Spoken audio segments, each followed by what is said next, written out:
Hello, I am Brenda Ringwood, and I am your host for the Becoming the Best You TV talk show. This isn't any ordinary TV talk show. It is a show about becoming the best version of yourself. The change is possible if you really want it. We share stories about ordinary people doing extraordinary things, sharing encouragement, hope, and perseverance of overcoming from people from all walks of life who are doing wonderful things. It is our hope that the things they have struggled to overcome will encourage you to step up and do the things that you want to do in life. To step out and be heard. Don't let your past stop you. Don't let fear and doubt and what others say get in the way of your happiness. Stay tuned as we share amazing stories in hopes that your dreams will unfold. And remember to always put your crown on. Wear that crown, because only you rule your kingdom.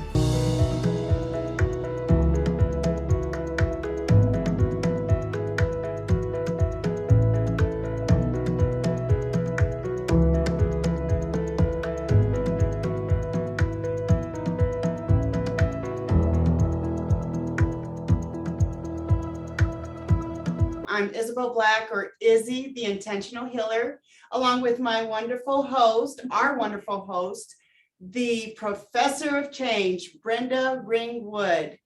And we have a special guest today, Arkevious Armstrong. What would you say, what do you think happens to when people, we all have a calling when they're not answering it? Okay. Where do people usually find themselves when they're fighting that calling? Stuck, stuck in the same place, watching other people pass them. Mm-hmm. You know what I mean? You done started something. I spoke to a gentleman, a young lady earlier about that. You know, some things that we don't understand is that the fact that God gave us a gift, that gift is not going to be easy to fulfill. It's not going to be something that you're just going to wake up and you're just going to thrive in. No, God gives you a gift, a talent in the form of a puzzle piece. It comes in the form of, like, you see it. You see the cover of the box. It's a pretty picture. But man, when you open that box up, it's 2,000 pieces. And now you got like, how do I put this together? But when you know it's your calling, when you know it's your purpose, you understand it's going to take you to be patient. It's going to take you to be committed.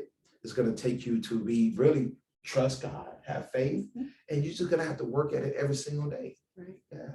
And to complete a puzzle. So you just gave, I got the vision of, you know, he's working through you already. We typically start with the edges, Absolutely. Right? Yeah. So we want to figure out who we are, what are we trying, it's all within. Yes. And then you see all the pieces, but when you just look at it at a glance, it's just a bunch of pieces laying in front of you. You have to focus in. It's also overwhelming when you look at it like that. Look at each piece, the color, the shape, look at the box. What's my vision?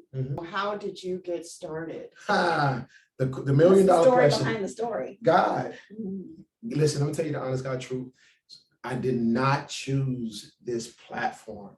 I did not choose to be an author. I did not choose to be a speaker. I did not choose to be a social influencer. Understand? I did not choose to be entrepreneur. Like God put this in me. God woke me up. So the story behind the passion, the story behind the inspirationalist. Again, my story is not like everybody else's. I grew up and I had to deal with a lot of challenges, a lot of overcoming. My mom was a drug user. My father was a heroin addict. And so I grew up in the foster system, training school, group homes, detention centers, in and out the system. Sounds like you. Kind of like you. The foster system, right? Yes. You know, some challenges, right? Detention center. Oh, you don't look like you have a little rough edges. It's like, you don't even know the story. Yeah. But you know, it's amazing though. You know, I'm blessed that those days of mine were in my juvenile days. That's good, but I think those things that we had to deal with and overcome, it cultivated us to be some strong people. You know, and I think, you know, we deal with things a lot different than those who have been through something. You know, we can resonate and reach people that some people can't reach. That's right. And so I never would take anything back. But, you know, from foster homes, group homes, detention centers, training school, state prison, federal prison, before I was 25, I started using drugs at age 11. My past is my platform. Like there are some hurt people out there. There are some damaged people out there. There are some people who has went through something, trying to come out of something, trying to get the answer, right? And there are so many people that are speakers that's telling people, you can overcome, you can do this, you should, but they trying to see what does that look like? Right, they don't know. They don't know, and I promise you, like when Arkevious Armstrong walks in the room, when Arkevious Armstrong opens his mouth, that's what it looks like. Mhm. You know what I mean? That's like, you want to know how you overcome something, and when people threw dirt on you, when people have turned their back on you, when people have hurt you, when you've been cast out, when you've been thrown away, when you know for a fact there's only one way that you can go, and that's down on your knees and looking up, right. and how he can resurrect you from all of that, dust you off, polish you up. And for the very ones who try to bury you, he take that dirt and allow you to stand on it. You hear me? Like I am the example. And that's why I tell people, no, I don't attend seminars. I don't attend conferences. I don't have to when he already given it in me. I don't have to need the secret. He is the source. That's right.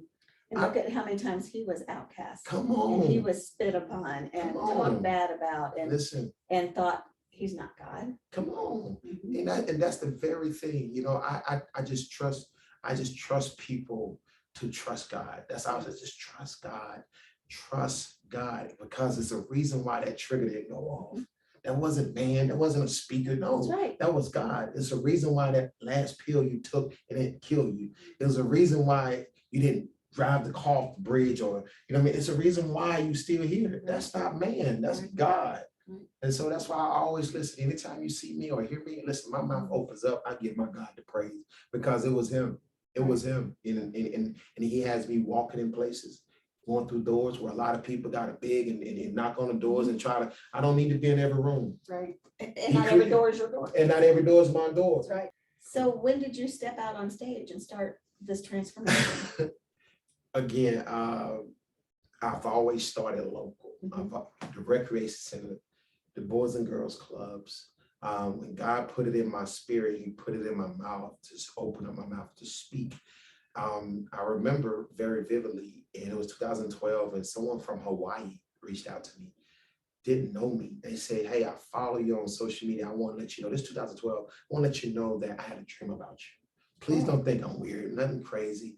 I'm like, no, you good. She's like, well, I had a dream that you was a best-selling author of multiple books. And I saw you on a stage speaking amongst the multitude. And she go in, she like, you know, it just seemed so real, it was crazy. She didn't even know that I had a similar dream. You know, sometimes when God gives you something, you just settle on that thing. Like, man, that's weird. It felt so real. No, and like, it felt so weird. It just felt so real. Like, man, what is it? And so she reached out to me again a few days after that, was like, please don't think I'm crazy. I had the same dream. And it's like, whatever God is trying to do through you, please obey it. And so when you look at a person who was facing a 24 years of life sentence at 13, I tried to kill somebody at 13 years old. I got sentenced to 4 years. I came home at 17 and selling drugs, committing robberies, popping pills. I committed another a violent offense to where I shot somebody again, and they almost lost their life, and I was facing 35 years of life. And I ended up getting 10 years, and I served 8 years, almost 8 years on that sentence. And that's where I turned my life around. I didn't grow up in church. My mom didn't go to church. My grandmother didn't go to church. So I didn't go to church. I walked into a church. I was in prison, the first time ever.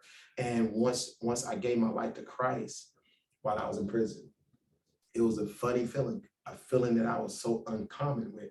What is this burning feeling in me? Like, why do I feel warm? Like, why do I keep crying? Why I feel like I'm emotional? I feel like a woman. I feel like, you know, like it's like, oh my goodness, because I didn't have compassion, nor did I have emotions.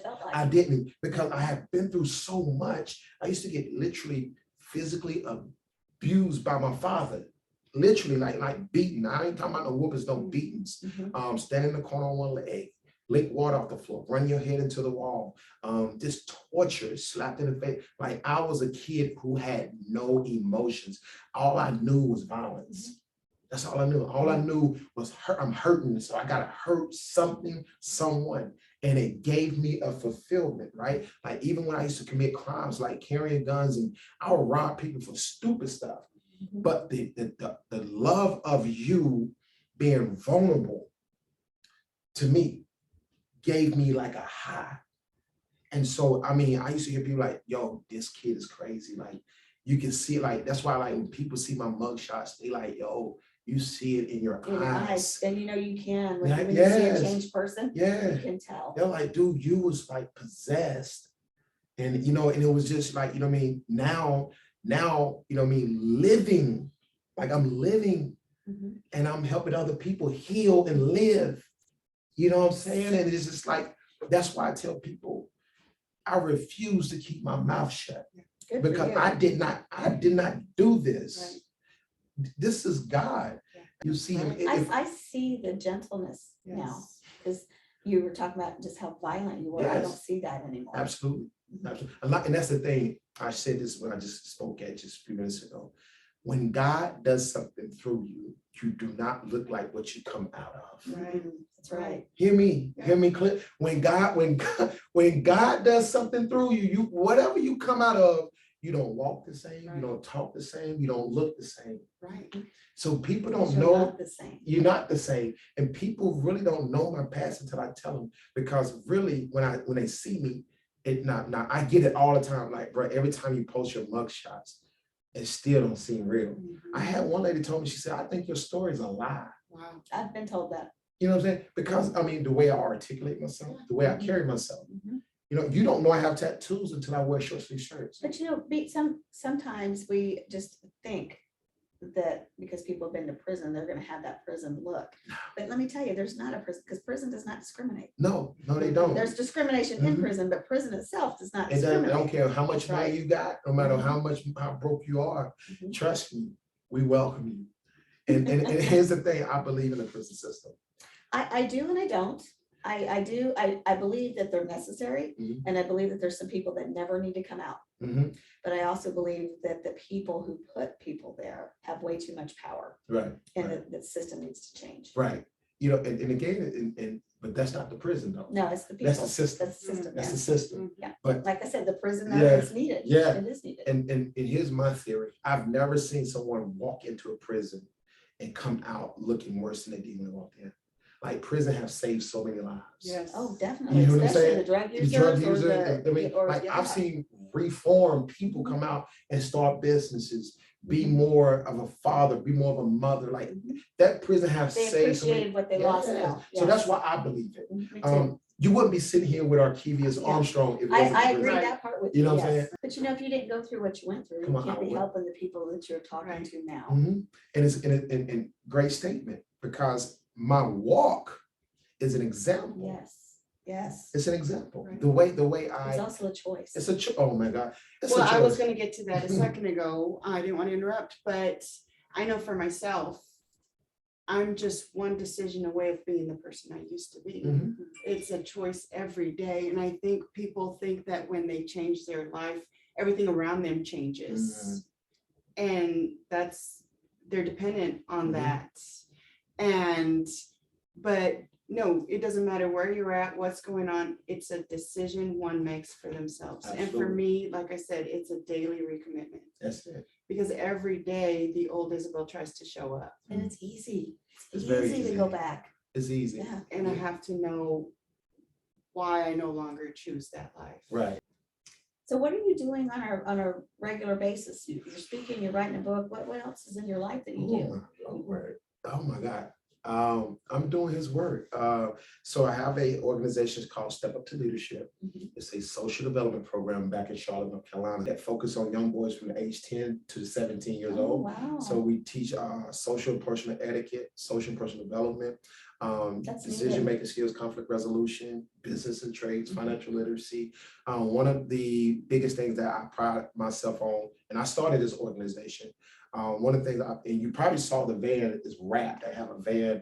I think I did see yeah, something. I didn't know yeah, it was you though. Yeah, that's my organization, and I was donated. That van was donated by Wow. one of my corporate sponsors, which is one of the largest car dealerships in Charlotte. And you know, doing the work, showing them by exposure. I believe exposure is the best teacher.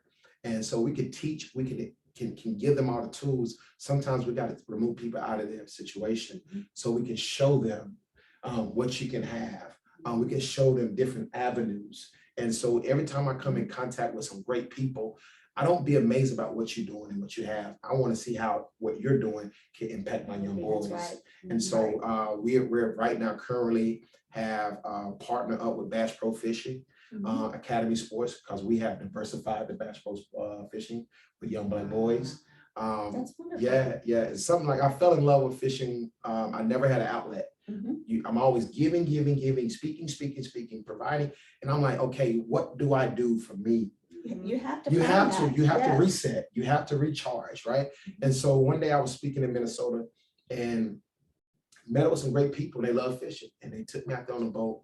I fell in love. I've always loved water, period. The sound of water, the flow, like if it's peaceful. When I go to the beach, I don't like to walk it during the day because it's just so crowded and you don't really get to feel the energy. But at nighttime, it's something about walking the beach at night. I feel the presence of God. I feel the energy, and you just hear every wave. It's just like you just hear it. And so water is just like my sanctuary, man. So fishing just allows me to escape. So I was sitting there thinking like, man, I want to expose my young men to this. And we would do stuff like go to a park, cook out, play some cornhole, and just enjoy and stuff like that. And I met up with some great people, and I told them what I love. And I know such and such. They plugged me in. And so I was sitting down with some people who can make some stuff happen. I'm like, well, this is what I want to do. And now maybe 3 or 4 of my boys in the program are on a fish profession now. Wow. Good. So That's like, amazing. it's a lot of great stuff. Like I said, business and trade, we do financial literacy, talk about, generational wealth and stuff like that. And, you don't see much of that in the Black community, right? Fishing, like, you're like, okay, that's fishing. Most kids fish with their uncles, their grandpa on a bank, walk through woods. But when you put them on a Bass Pro boat, give them jerseys, give them the equipment, and get them when they see like 80 to 100 boats out of, oh my God, it takes their imagination. Like Dr. Delatoria said yesterday. Yes. And now it's like the biggest nation is your imagination. I have a friend who's Say that again in that count. The biggest nation is the imagination. At Dr. Delatorio, he said, if you're gonna use my stuff, please at me. He said, don't steal my stuff if you ain't gonna let them know where you got it from. That's a great guy. But that's just one I have. He's a millionaire, right? And I said, dude, I want to come to your house. I want us to cook out and let us get out on your boat. He's like, cool. I took 15 people that's from the urban community to this beautiful mansion. He's a Black male, 42 years old. He's not a rapper. It can be done. Oh my God. And what I wanted their response and reaction to be, it was just that. We went out on a boat, we grilled, they taking pictures, they snapping, they IGing and everything. And right when we was about to load up and get back on the van and leave, a few kids said, back to the hood I go.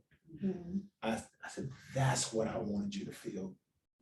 I wanted you to feel what you can have, that is attainable. Like, you can really do this. You just got to work hard. Don't sell yourself short, right? Yes. Don't just accept where you're coming from. Don't accept what you had to deal with as though that's the all be all. No, like, I come from the hood. Here it is. I have 2 homes. I have a beautiful family, and I'm working hard, and things are working for me, but I'm working it. I'm just like, this is what it's about. People don't understand.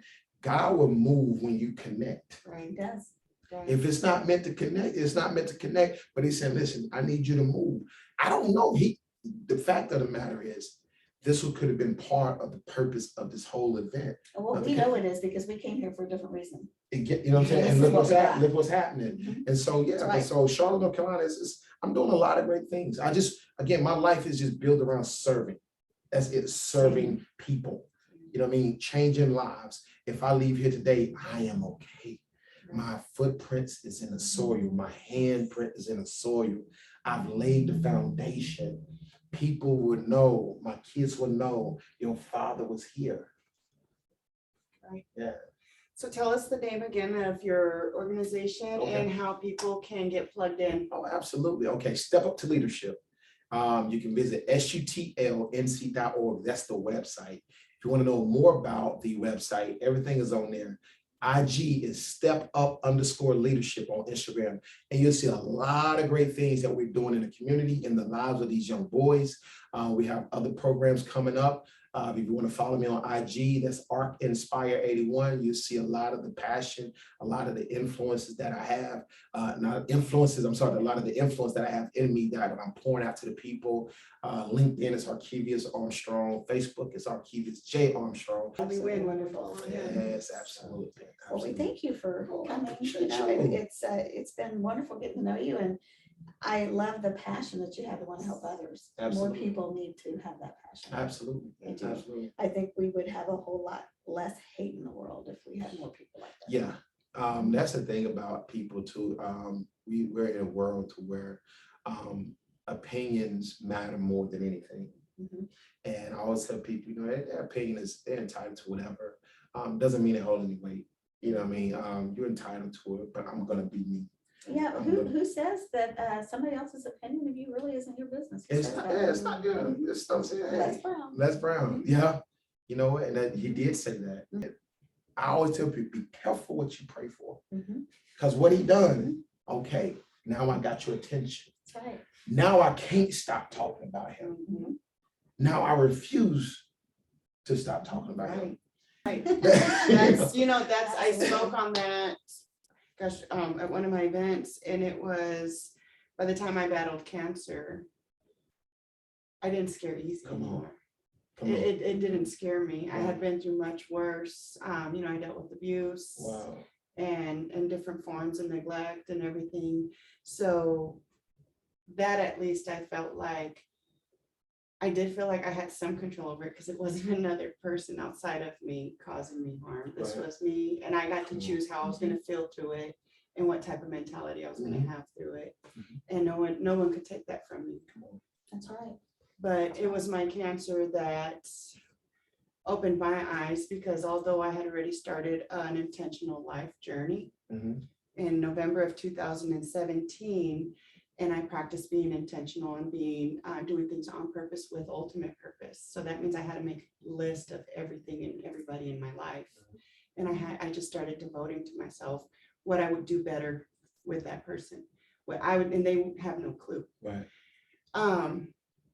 Fast forward 2020, I got my diagnosis, and it was God telling me, time to practice what you preach. Mhm. And practice what you preach while you're still going through your story. While I'm going through it. And he, so through my cancer, how I managed to stay grateful. Come on. And Was it a then challenge? grow Was it a into- challenge? It wasn't. It wasn't? It wasn't, Oh, because wow. he told me serve others. Well, if you're serving others, you can't be sad. Got you. You can't. Yeah. You don't have time to sit here and worry about you. And there's always somebody else that has it worse than you do. And when you recognize that, I'm grateful for what I do have. Come on. So for 4 months, we thought my cancer had spread through my body, and they wanted me to expect the worst. So I had told God I was fine with it. I'm fine with whatever. Yeah. It's your will, your way. If it's my Mhm. time, I was blessed to be here. And I was grateful to if that was my time, to go out with a different mindset than who I was before. Right. But he told me then, in my garage, I was sitting in my garage, and he said, you're not dying, you're just going to begin living. And I couldn't fathom what that meant. And then here we are today. Here we are today. I wasn't a speaker before that. Come on. Well, we do thank you for coming. Hey, listen, it's an honor. Yeah. Had a And great conversation. yeah, it's good. We have to stay in touch. I tell people, as you heard with the last show, change your mindset. Can I say it? Yeah, Can I, please, can I say please do. like, can I say that, please? Like, I felt so weird. I'm like, let me listen. I've always said at the end of my videos, I would like to close. There you go. Change the way you think, you can change your life. I understand that. It's easier said than done. I'm gonna say it again. In order to change, something must change. You have to change the way you think in order for your life to change. Yes. Come on now. Yes. That's right. Hey, Thank you. That's It was good. a pleasure. The closure. So remember to stay tuned, because we always have ordinary people doing extraordinary things, on. and that can be you.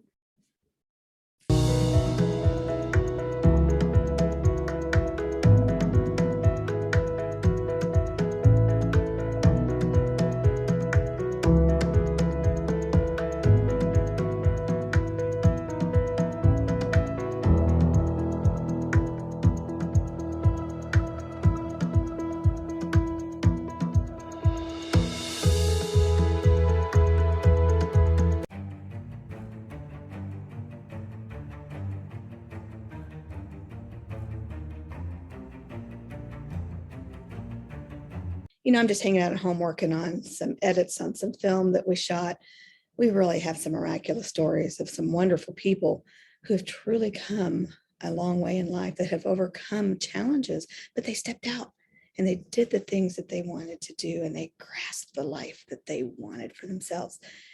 And I got to think, well, maybe some of you don't know the reason behind the BTBY movement. What is my story and why this movement is so important to me? Why you are so important to me? Why your life matters to me? And why I want to see you become the best version of yourself.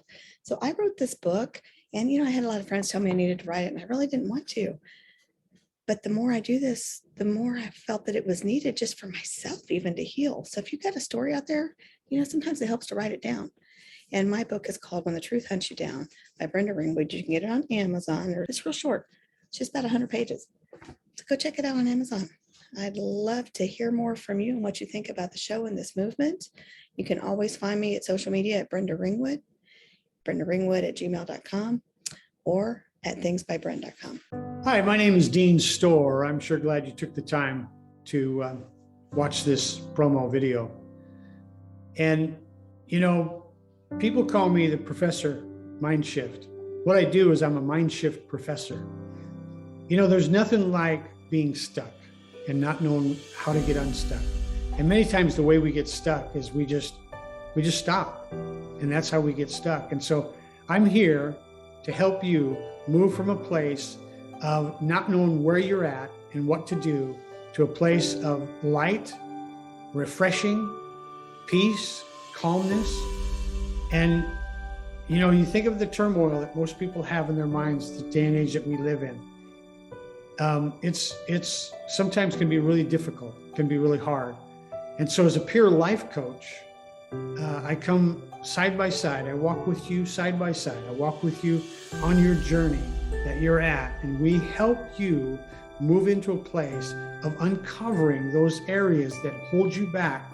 And I'll tell you, when you uncover them, when you see them for what they really are, that dissolves, and now you can bring in the solution. Now you can bring in that very thing that you dream about, that you want in life. What is it? You want to write a book? You want to make a movie?